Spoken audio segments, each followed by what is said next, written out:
Cool. Guess we're starting, are we? Or yeah. Cool. Awesome.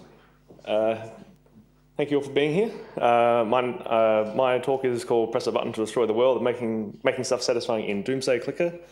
So a little bit about me. My name is Ryan Langley. I'm from Adelaide, Australia, and my sort of game industry start was at Chrome Studios. Their Adelaide one, which didn't last very long, but I was a QA guy there, working on Force Unleashed on the PSP and Star Wars: The Clone Wars Republic Heroes.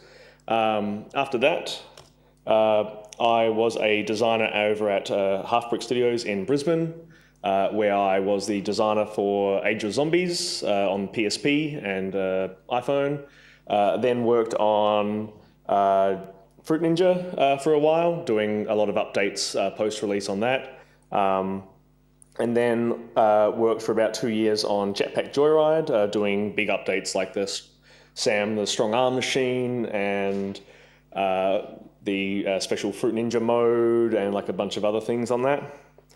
And then some stuff happened where it was a bit weird, and they decided they didn't need designers anymore, which was an odd thing for me since I was a designer. But looking around and speaking to all my friends, I ended up joining PikPok, which is over in Wellington in New Zealand. So I'm here to talk about Doomsday Clicker, and I'm also here to talk about building satisfaction and how we sort of try to make this a really cool and engaging game. So just a quick overview of what Doomsday Clicker is. It's a sort of building clicking game where you're the evil villain who gets to destroy the world and you're profiting from the survivors, where you're like sort of clicking to build underground bunkers, and you're like mutating everyone to then sort of conform and you can make more money. But part of this game is that it also has a bit of an older sibling in the case of a game called Tap It Big. So what is Tap It Big? It's a casino clicker game developed by Fuzzy Cube over in Texas, which was published by PikPok. It was a game where you were building casinos by clicking and spending money to make money. This is just a quick little GIF of it working out. But the issue with this, so this game came out, was published in November 2015. The casino theming made sense as a money-making game. Unfortunately, this made it incredibly impossible to promote. Apple will not promote, Apple and Google will not promote casino games, even if this game is not like an actual spinner or anything like that. It just looked so much like that, they're just not going to pay any attention to it. But the analytics looked really good. Like we could see that, like, okay, so the people that we do get in, the retention's pretty good, monetization's pretty good, but we just can't get anyone in there. And on my side, it was just like had really limited capability for any sort of expansion. There wasn't like any character or cool stuff you could really do with it.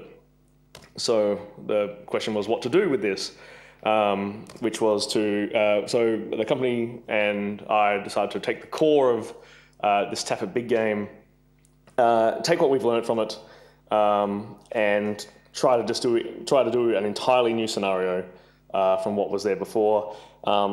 That's way more exciting, way more marketable, but we also have only about 6 to 8 weeks to do it. So very quick turnaround, which that's usually not the type of thing to it, but working on games like Jetpack Joyride and Fruit Ninja, I was ready to do that sort of stuff. But on my side I wanted to make this special, even if it is, in broad terms, it could be a reskin, doing it so that it's like you wouldn't even recognize that it has anything to do with that game at all. So more than a reskin, being able to stand on its own and like be really recognizable, as well as being a clicker with some meat on it, because the original game, and a lot of games like this, pretty bare bones, bit Skinner boxy. They just have their numbers going up. So I wanted to try to make it more of an actual game and have some fun with it too. So we had a core team. We had a core team of 4 people. That's us at the top. So one artist, one programmer, producer, and myself. And we also had additional help throughout the development of the game, where we had extra art and a bit of extra programming when that was needed.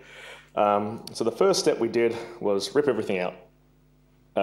pretty much the only thing that exists that has Tap It Big in it is some of the game data that's in an Excel spreadsheet.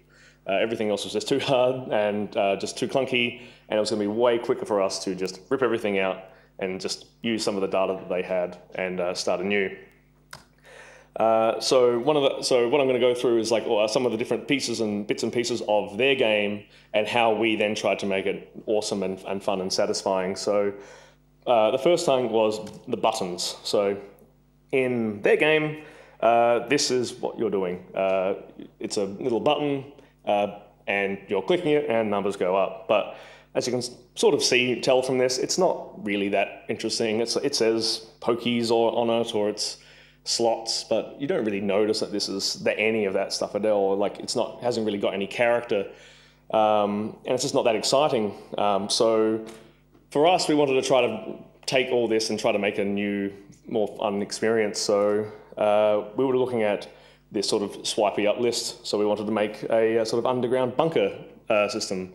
So to take that game and sort of move it on, we sort of started doing a bit of room conversion. I wanted to add characters to the game and make it actually feel fun and engaging, even if you're not necessarily moving people around. And I was a big fan of Tiny Tower as well. So trying to figure out how we can bring people bring some personality into the game and make people remember what all the rooms sort of were, and have that's actually exciting with every new unlock, because you'll be able to level up things and make them be better. And we wanted to really make that feel interesting and useful. So here's some more examples of our first sort of iterations on this, and trying to figure out where all the buttons would go, and having some of the same numbers and stuff there, but just making it way more visible to actually tap. And tapping was also trying to make that exciting. This is us in comparison, where like you can just tap, tap, tap, tap, tap, and it's actually like visually pleasing to see all the numbers go up and seeing all the zaps upgrading stuff as well. Each room was way more interesting in terms of making it power and water, so we can have fun with that sort of stuff as well.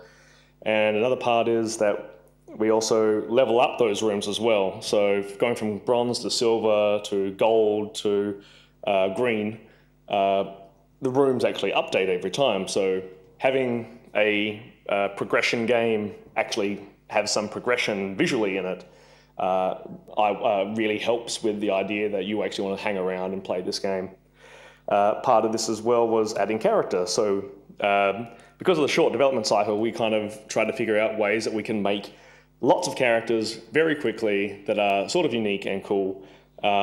So our artist at the time was able to make rigs that are just very, very simple, but we could have new heads and bodies and stuff, and they don't and stuff like their eyes go white, so that means we don't have to really make them blink, and things like that. So they're all, but they're all very sort of unique, and people will remember the person in the onesie, etc. Part of this as well is also leveling up the characters. Over time, we wanted to make it so that you feel the progression. So the dudes will actually upgrade over time. They'll go green, get big noses, grow 4 arms, having this sort of mutant system, so that we don't actually tell people that that's happening, but they'll just sort of notice over time that, wait a minute, this guy started turning green. Like one person might turn green at one point, and then they'll just sort of slowly but surely get weirder and weirder over time. Part of this as well, and adding personality to this game, was having unique sounds for all the rooms as well. So each area had its own unique sound, and you can tap on all the characters and they'll all make different noises, such as... Quack, quack, quack. What is this? Timber! I don't see any trees. Nope, no trees here. Okay. 2 potatoes, 1 carrot. 1 slice of cheese, 1 potato, 2 potatoes, more potatoes, lots of potatoes. Oh, alright. Solo. Everybody wants a piece of this. She wants me. Come get a piece of the rock, man. So a lot of this also helped come down to Jade, our music man, who because it was such a short development cycle, it just allowed him to just go nuts and have no overhead. And so he was like, I just want to go crazy with this one. Let's figure this out. And it's really helped a lot. So the next thing we looked at was the writing. So this is an example of the tutorial character in Tap It Big. And as you can see, she speaks in very, very long sentences. And it's actually very easy to skip. Basically, I wouldn't read any of that. Like, I'd just skip past that entirely. Say, oh, this is way too much information. So people would get totally. We would do tests of the game, and people would just get totally confused and just ignore it and just go past, and then not know what was actually happening. So for us, we wanted to actually make a character that people resonated with. Even this lady here, no one really knew. She never really had a name or anything. So we did a couple of concepts because you're an evil genius, so you might as well have some sort of butler/monkey man. We wanted it so it's not him that's playing the game or him or her that's playing the game, but you. So we needed someone who would tell you, oh, you're doing great, you're doing all these things, you should do this. So we eventually landed on this monkey here with a sort of brain case, not at all like Mojo Jojo from Powerpuff Girls, but he gets really excited about what you're doing, and we can give him personality. So a similar talk would be something like this. So it's like, from your calculations, another Doomsday would make mutants out of our humans. These mutants speed things up, but it'll be so worth it. And so, trying to push that, oh, of course, this is the obvious thing that you want to do because he's so excited for you to do it. The next thing we looked at was room perks, which is somewhat similar in terms of the writing as well, where in the original game there were upgrades that were just sort of really simple little things that would make things go faster, so you just buy all those. But they're functionally the same in our game, but way easier to understand. Like in their game, it was 7-card stud increases poker profits. It's like, well, what does that mean? Like, why would I buy how much? A lot? Small? A little bit? I don't know. So for us, we actually said, actually say its output is going to be more percent. It's quite simple stuff, and also like their number, how much it cost was on the actual item and not the buy button. So that's really confusing as well. So for us, it was just really easy to just take that original idea and put it into a much more easy to understand system as well. The big part for us, and one of the main reasons why we wanted to do the Doomsday Scenario stuff and make it more Doomsday is the reset. So in a lot of other clickers and in this genre is the concept of the reset, where you might get, shares in the case of Tap It Big, or I think angel investors in other clickers and stuff like I've forgotten the name of it now, but so in this case, you'll earn certain amount of stuff, which then you do a reset, which means that the next time you do it, it's going to go a lot faster, and you'll get further and further along this long path.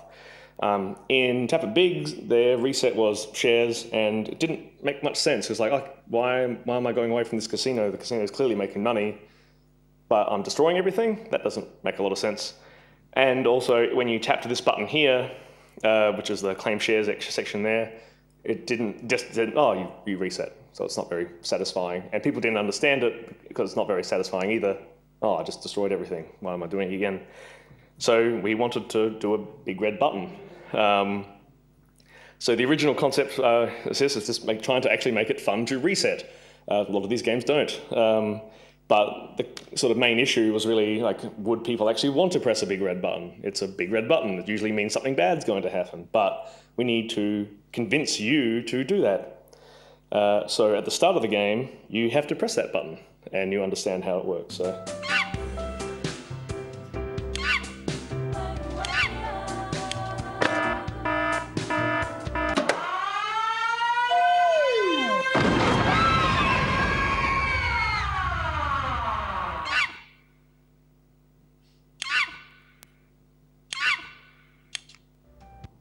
And you're straight into the game. So we've set the tone, you're just going to be evil and you've already destroyed the world, but we're going to be doing that a lot more later. And part of that as well was, because we can do a Doomsday, we wanted to make Doomsday Scenarios, and so every time you did do a Doomsday and reset the world, it might be a completely new way to do it. And here's just some examples.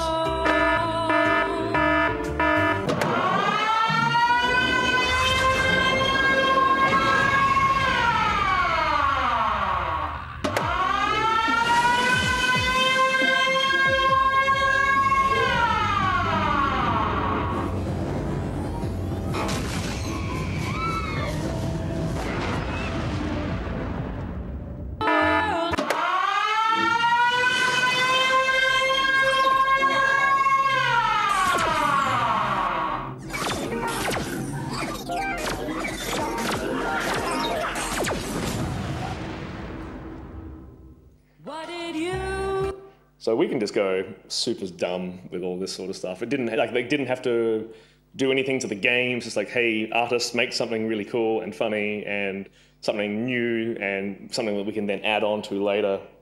Part of this as well, which gave a lot of personality to the game, was the music for this section, where we added subliminal messages about pressing the red button, but then we also chastise you for it afterwards. So. Push the button yet, 'cause murder without feelings never been quite so appealing, and I think that you may have the right mindset. You can do it, don't delay. Here's your chance to make them pay.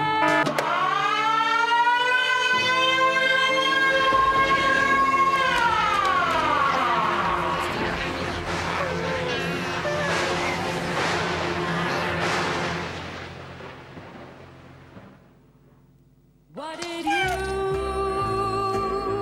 do something so wrong? It's insane, made it rain, nuclear waste, 'cause you were told by a song. So we have a lot of fun. The next sort of focus was presents. So in the original game, they had random presents appear on all these different rooms, so they're really hard to find, and you didn't have many of them, and it was just kind of boring, and just gave you some stuff, but like it wasn't really that satisfying. So instead, we had pests. So these guys now sit at the top of the world, and you can just squish them, and you'll just. So when you're like going around, there's not much to click. There's usually something up the top for you to press. So something that gives you. It also gives locations. Something fun to do as well with areas that you're going to go to, because they'll have like different clothing and stuff like that. Speaking of location, in Taffet Big, this was the difference between a location. Between garage and basement, you might notice a slightly different hue of green. That's basically it. And even the most cool and interesting thing, which is the image on the right, you only see that before you buy it. So once you buy it, you never see that again. So it just feels exactly the same. So for us, we wanted to do a completely redo of all that. So we had all these different destinations. Being clickers are a progression type scenario, we want you to feel like you're actually going somewhere. And because they're quite static, but we can do some really cool stuff with art as well, make them all unique, give them fun names, all these sorts of things. So. And each one feels unique and different, and all the different pests have, like these guys have helmets in a sort of Mad Maxy way. Next was the Supercharger.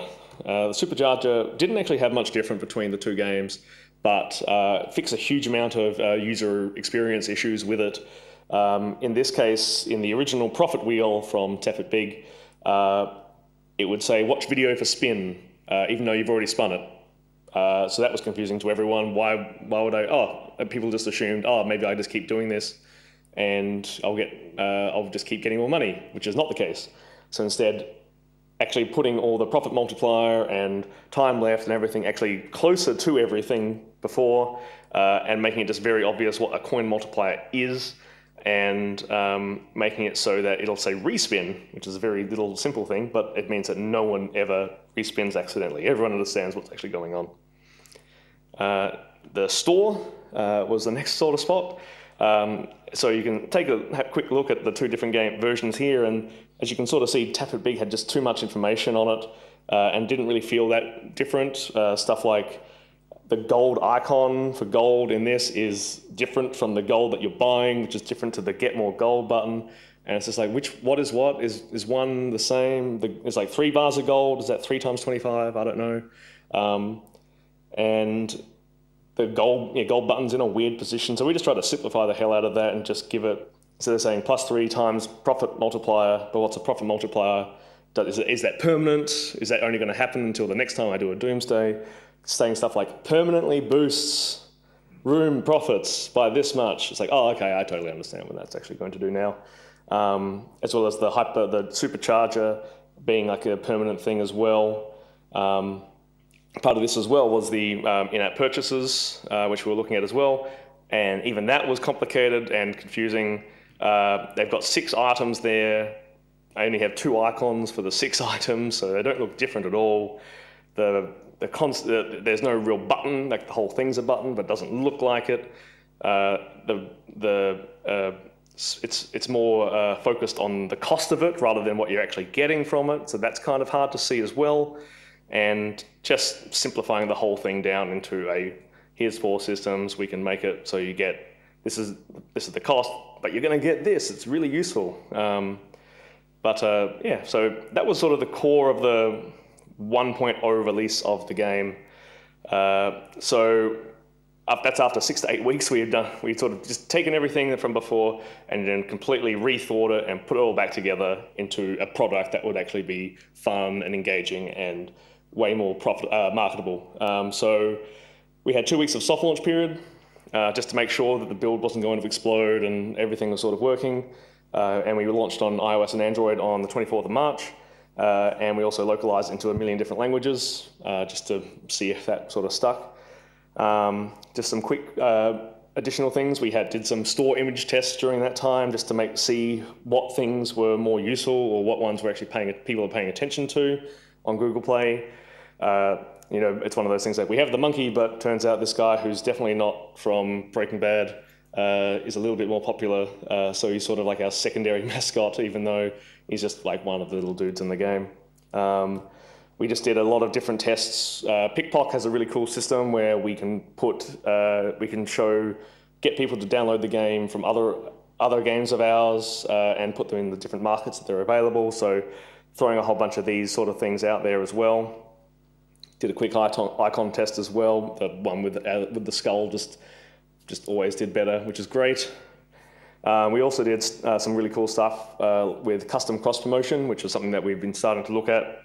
Where in Into the Dead, which is one of PikPok's really popular games, we did a custom cross-promotion where you get this branded armor. So it says, brought to you by Doomsday Clicker, and you should totally go down that game. So we have so many users in that game that we're trying to actually make it fun and interesting to actually make cross-promotional material.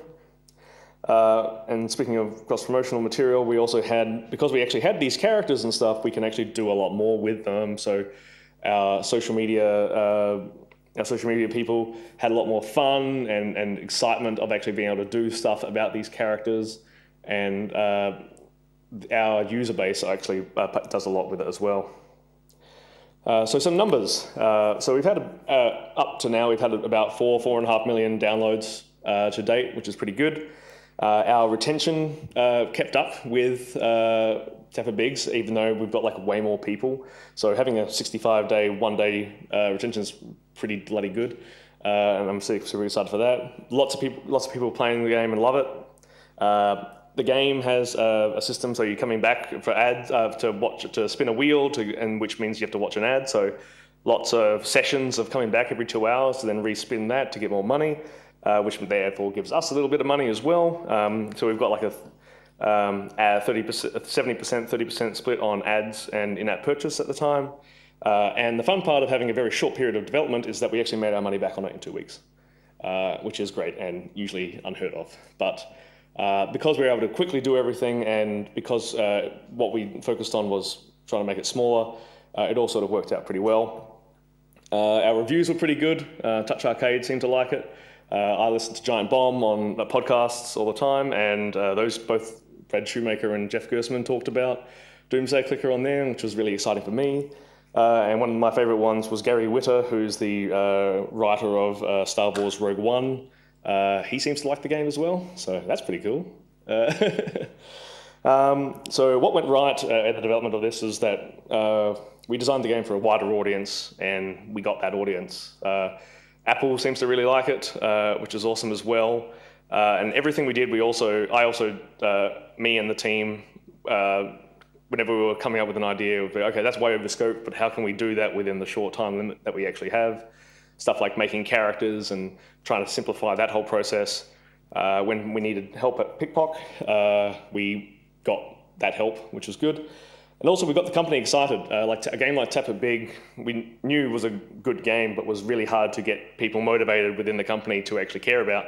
So, it's a casino game, or it's a clicker, don't really like it, or just didn't like the art. While Doomsday Clicker like everyone was keen on it, and I was like, oh man, this is cool. It's very hard. It's sometimes very hard to actually get people really excited about a product, especially one that could be considered a reskin of something. Usually, that's the last thing people want to go on. What went wrong? Short development cycle leads to less progression content. So like I would love to make the different areas be a bit different.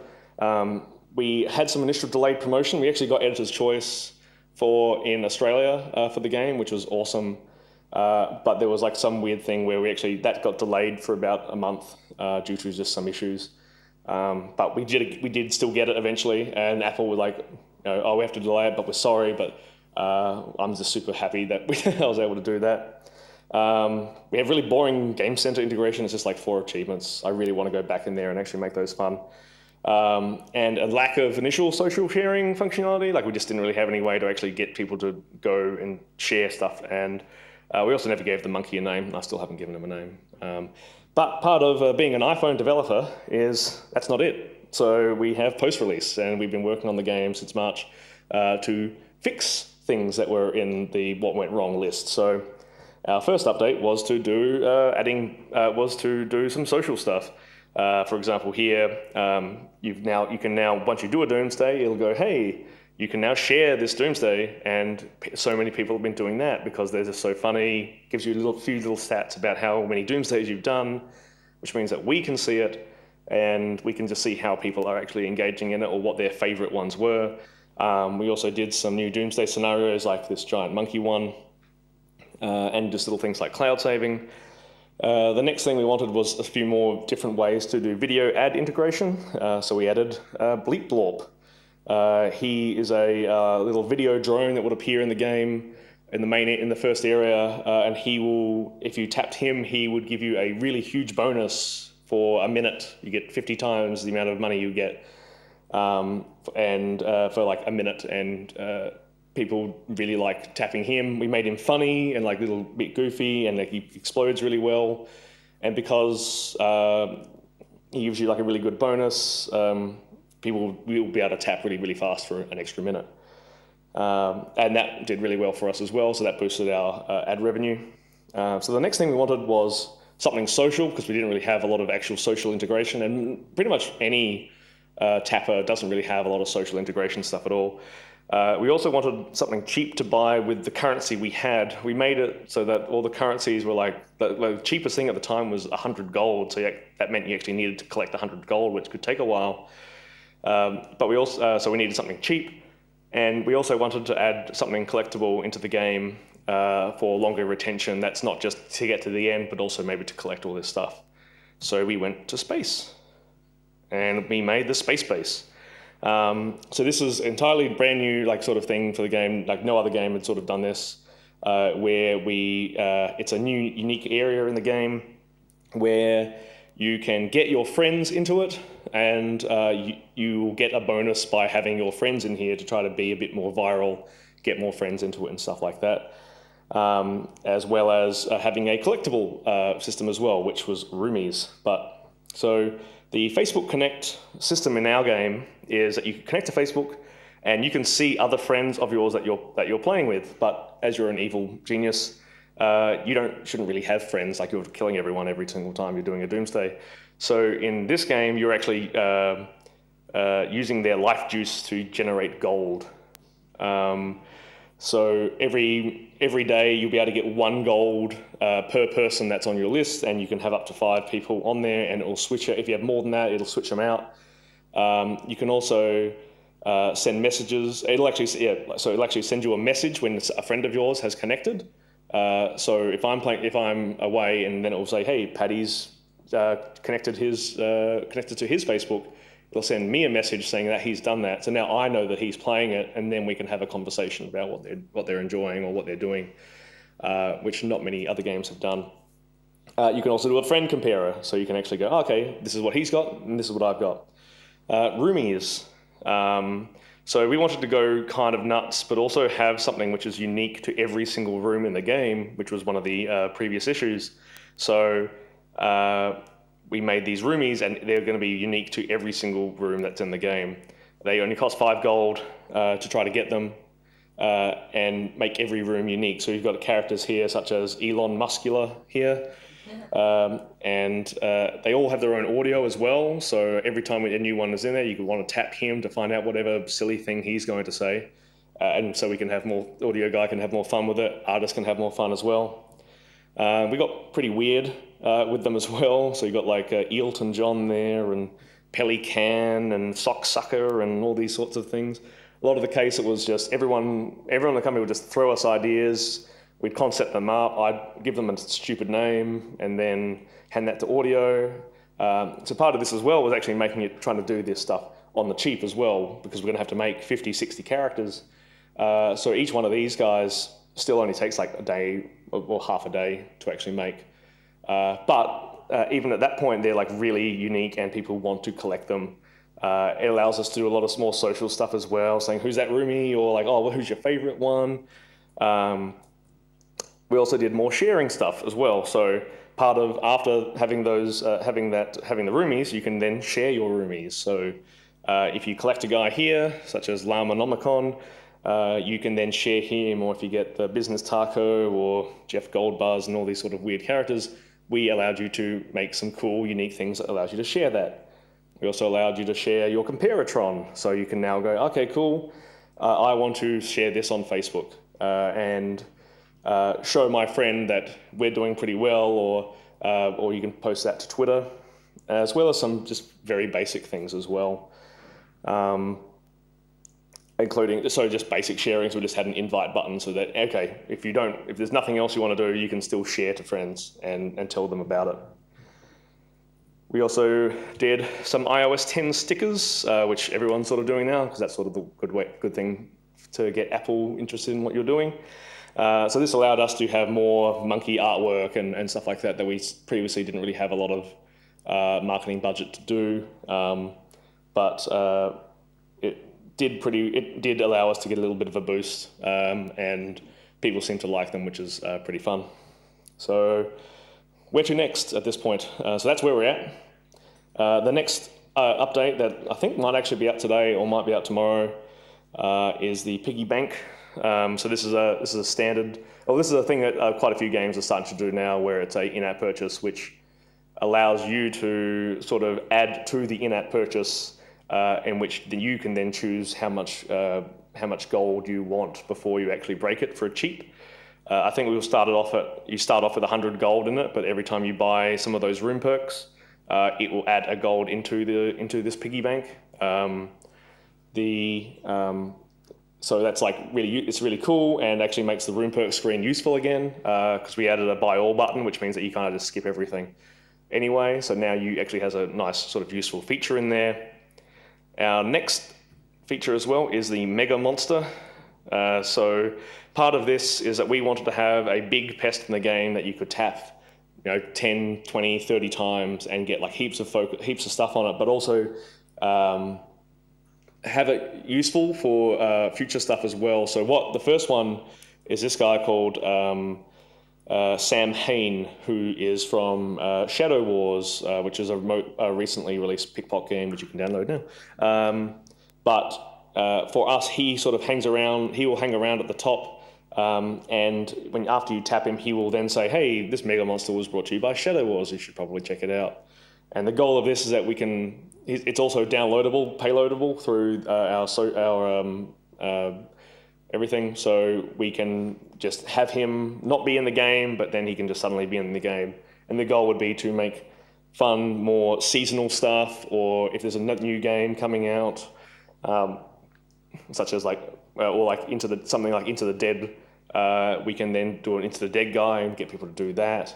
So this will be in the next update at the moment, and then the next stuff we're looking at is incidents, which will stop a room from working for a little bit, but not for long. But if you can spot it and hit it, it'll give you a little bit of an extra boost. But part of this as well is that we can make it a bit seasonal as well. So hopefully for a big Christmas update, we will have elves or some sort of Christmassy holiday thing pop in, and it will sort of like cause havoc there until you tap it a bunch of times to make them go away. But this allows us to have something in the game where you might not have much to click at this point. You're waiting for money to build up, but you can just keep tapping some stuff and it'll go away. As well as some sort of Christmas mega monster as well, to just prove that feature will be fun, and that will just be sort of a happy holiday thing. And we've still got a few more roomies to go as well, such as Emu here, and the baseball bat and evil Kiwi and stuff like that as well. So we've still got some crazy stuff sort of coming on there, as well as anything else that we sort of can come up with in the future update as well. So thank you.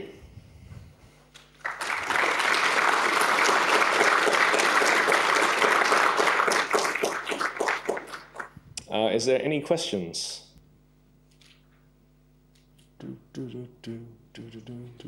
Yes.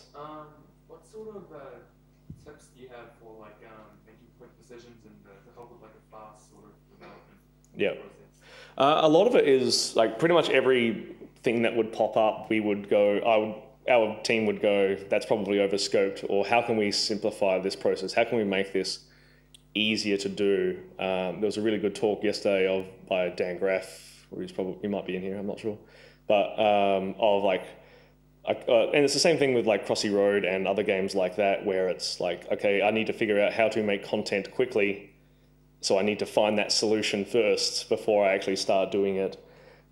It's a case with Shadow Wars, which is one of our other games. We went the opposite direction, where we've actually made these characters actually quite complicated and really cool looking, but it takes a lot longer to do. So as long as there's the budget for that, it's fine.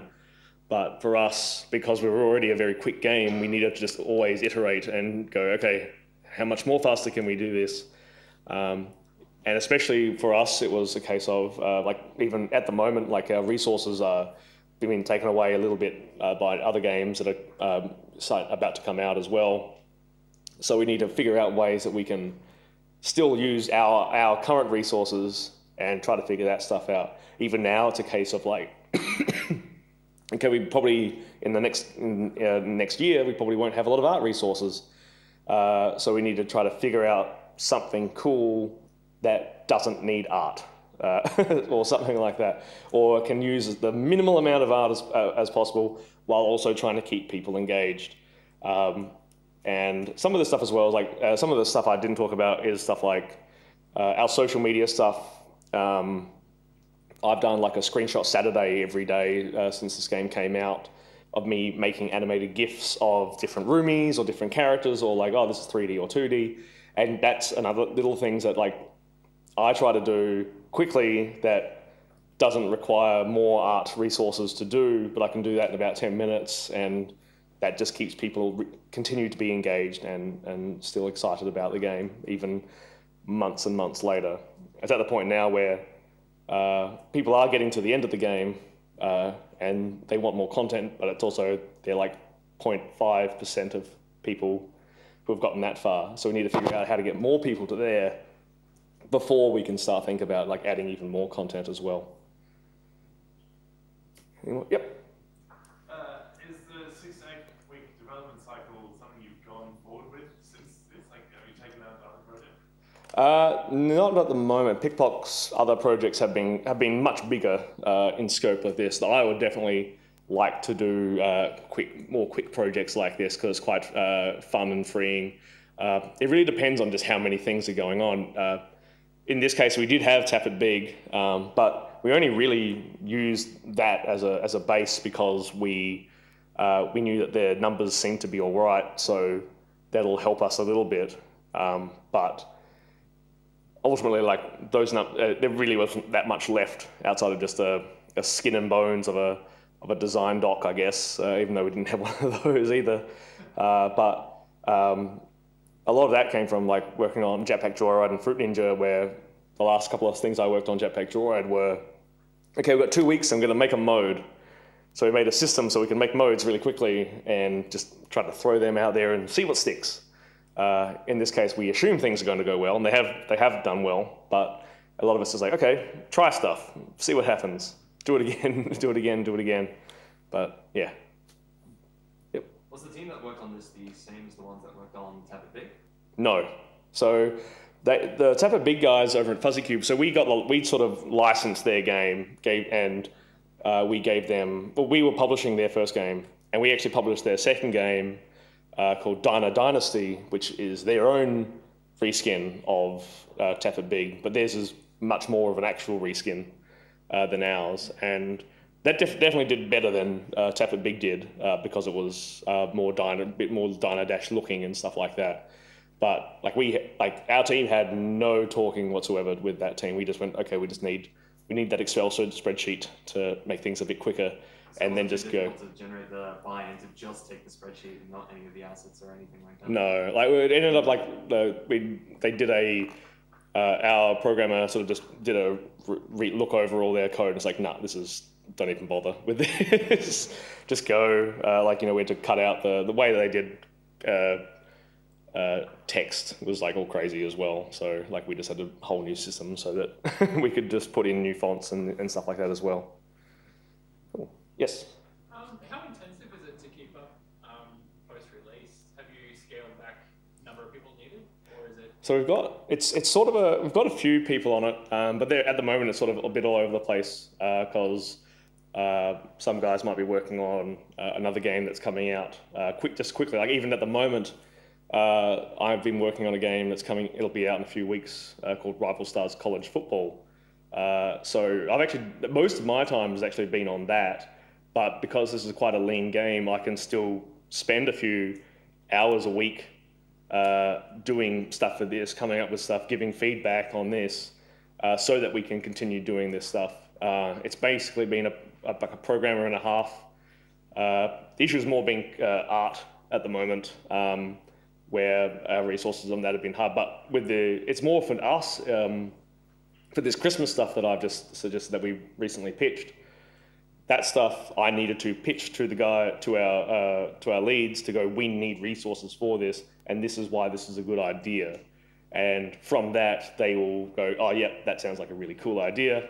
We're going to find the resources to do this. And so in the future, that'll end up dwindling down.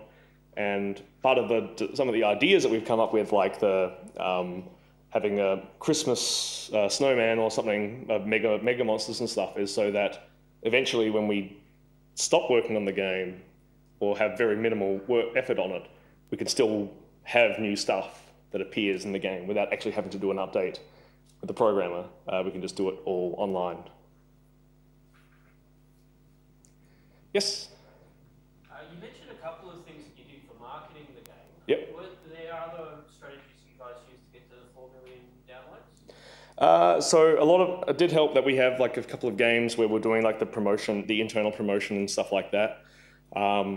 Having a lot of stuff that we can actually talk about has been really useful as well, but we haven't done any trying to pay to get users or anything like that.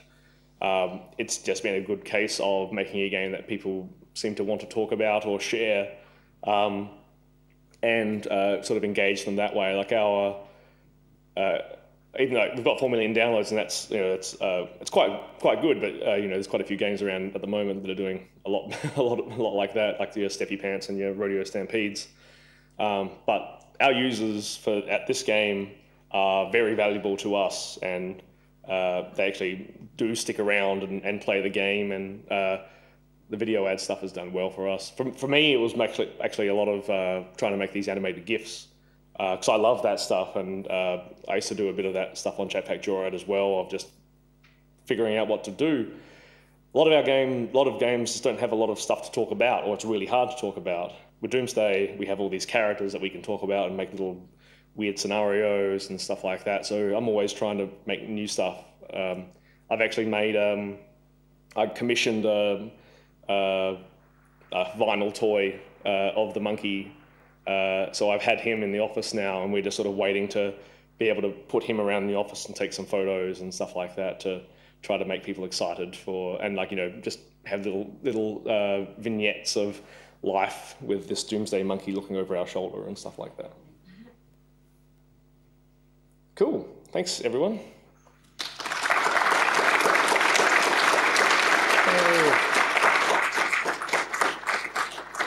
Awesome.